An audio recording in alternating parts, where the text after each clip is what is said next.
आज मैं काल सर्प योग और उसके निवारण के संबंध में विचार करने जा रहा हूँ। सर्वप्रथम यह जान लें कि काल सर्प योग किस स्थिति को कहते हैं। जब राहु केतु का सारे ग्रहों पर पूरा प्रभाव हो तो उसे काल सर्प योग कहते हैं। यह मुख्यतः 12 प्रकार के होते हैं। पहला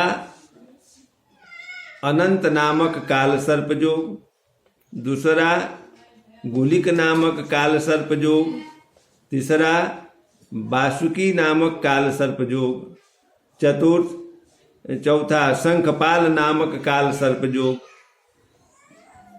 पांचवा पद्म नामक काल सर्प योग, छठा महापद्म नामक काल सर्प योग, सातवां तक्षक नामक काल सर्प योग,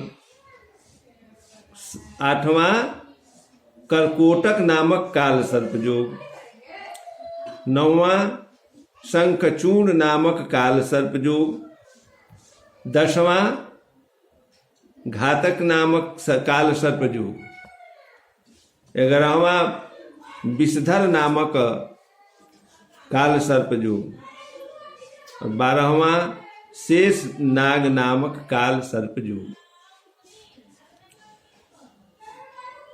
अब प्रथम अनंत नामक काल सर्प योग के संबंध में चर्चा करते हैं कि लग्न से लेकर सप्तम भाव पर्यंत राहु और केतु में फंसे ग्रहों के मध्य अनंत नामक काल सर्प योग बनता है। ऐसे में जातक को आगे बढ़ने में काफी संघर्ष करना पड़ता है और वैवाहिक जीवन कष्टमय होता है, मानसिक परेशानी बढ़ती जाती है। दूसरा है गुलिक नामक काल सर्प योग की चर्चा। द्वितीय स्थान से अष्टम स्थान के मध्य पड़े ग्रहों की स्थिति के कारण गुलिक नामक काल सर्प योग बनता है। ऐसे में जातक को संघर्षमय जीवन परेशानी युक्त और खर्च बढ़ता जा रहता है और अस्वस्थ रहता है। व्यक्ति कुलीन होते हुए कंगाल भी हो जाता है। तीसरा वासुकीनाथ काल सर्प योग की चर्चा करेंगे कि तृतीय भाव से नवम भाव के मध्य स्थिति के कारण ये वासुकी नामक काल सर्प योग होता है। इस योग वाले जातक को भाई बहन मृतजनों इन सबों से परेशानी बढ़ती रहती है। नौकरी धंधा में भी परेशानी बनी रहती है और परिजनों से हमेशा मुसीबत का सामना करना पड़ता है। ऐसे ही चौथा शंखपाल नामक काल सर्प योग है। इसकी चर्चा चतुर्थ भाव से लेकर 10वें स्थान पर्यंत राहु केतु के अंतर कैद ग्रहों की स्थिति के कारण शंखपाल नामक काल सर्प योग बनता है। इस योग वालों की माता, वाहन, नौकर इन सबों को लेकर परेशानी रहती है। पिता पत्नी की ओर से कष्ट मिलता है। विद्या अध्ययन में बाधा एवं विश्वासघात का सामना करना पड़ता है। फिर 5वां पद्म नाम काल सर्प योग के बारे में चर्चा इस प्रकार है कि पंचम स्थान से एकादश स्थान पर्यंत स्थिति ग्रहों के कारण पद्म नामक काल सर्प योग बनता है। इस योग वाले जातक को विद्या अध्यापन में रुकावट, संतान की चिंता रहती है और जीवन साथी विश्वास पात्र नहीं मिलता। जिस कार्य में हाथ डालेंगे वह पूर्ण नहीं होगा। से फिर छठवां महापद्म नामक काल सर्प योग, इसके संबंध में चर्चा षष्ठम स्थान से 12वां स्थान के पर्यंत ग्रहों की स्थिति के कारण महापद्म नामक काल सर्प योग बनता है। इस योग के कारण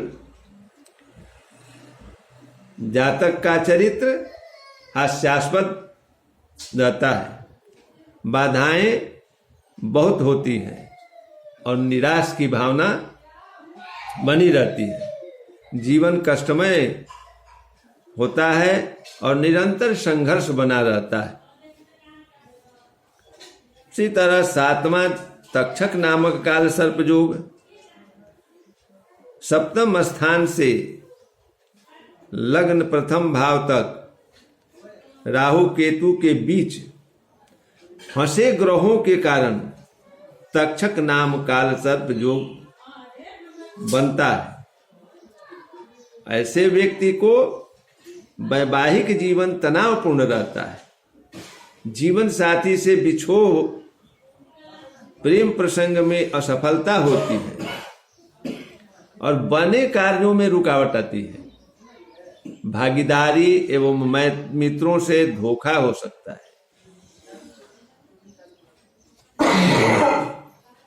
अष्टम स्थान कर्कोटक नामक काल सर्प योग है। यह 8वें स्थान से लेकर द्वितीय भाव पर्यंत ग्रह स्थिति के कारण कर्कोटक नामक काल सर्प योग होता है। इस योग के कारण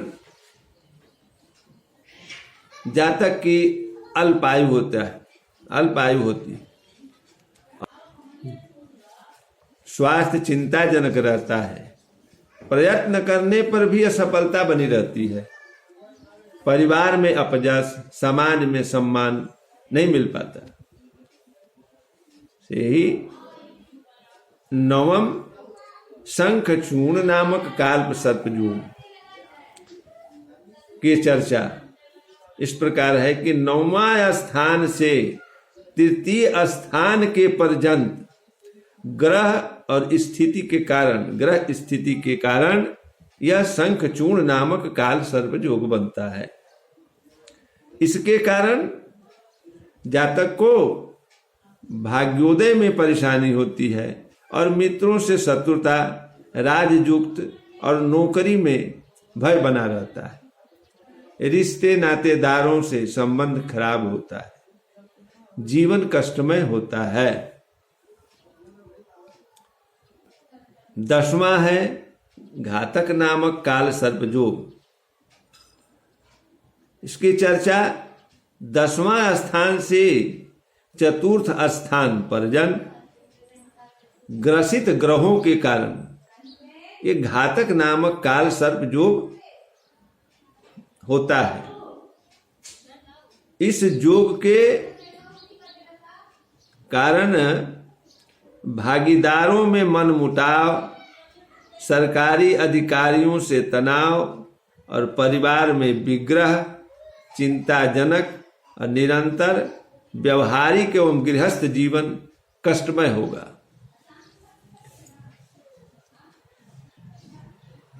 ग्यारहवां है विषधर नामक काल सर्प योग। उसकी चर्चा एकादश स्थान से पंचम स्थान पर्यंत ग्रहों की स्थिति के कारण ये विषधर नामक काल सर्प योग बनता है। इस योग के कारण ज्ञानार्जन में दुविधा होती है। उच्च शिक्षा में बाधा,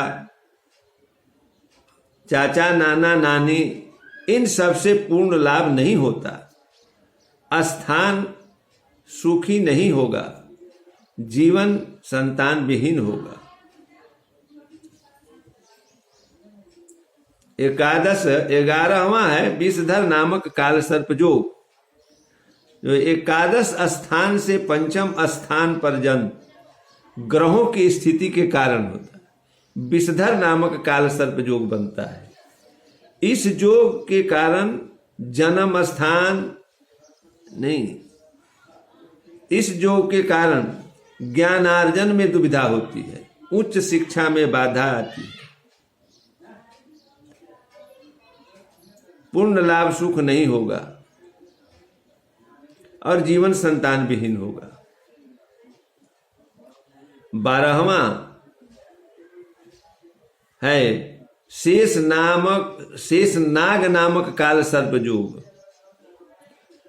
द्वादश स्थान से षष्ठम स्थान पर्यंत जो ग्रह की स्थिति के कारण शेष नाग नामक काल सर्प योग बनता है।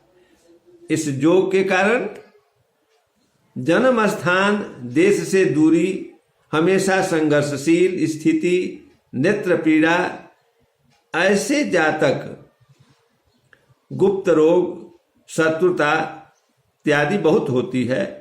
इनको मरने के बाद ख्याति प्राप्त होती है। इसका कोई भी कार्य देर से होता है। अब आगे काल सर्प योग की निवृत्ति का उपाय बता रहे हैं, जो इस प्रकार है कि काल सर्प योग से हमें बचने के लिए काल सर्प योग की पूजा करानी चाहिए। यह पूजा कहाँ होगी? तो गंगा किनारे शिव मंदिर में होना चाहिए, और वहाँ शिव के मंदिर में रुद्राभिषेक कराकर नागों की षोडशोपचार पूजा करानी चाहिए। और पूजा के बाद हवन विधि भी होनी जरूरी है। और पूजा में 12 नाग की जरूरत होती है। वह नाग धातु में बनेगी, चांदी, सोना या तांबे से वो बनी होनी चाहिए। हवन करने के बाद इन नाग देवताओं की पूजा करने के बाद इन्हें जल में प्रवाह करना चाहिए, और ब्राह्मण या अथवा ब्राह्मण को दान भी कर सकते हैं। जातक को सहवस्त्र गंगा स्नान कराना चाहिए। जिस व्यक्ति को काल सर्प योग की है उसको गंगा स्नान कराना चाहिए, और जो वस्त्र पहन कर स्नान करने जाएंगे वो गंगा घाट पर ही छोड़ देना चाहिए। और यह उससे बचने की सबसे बड़ी क्रिया है।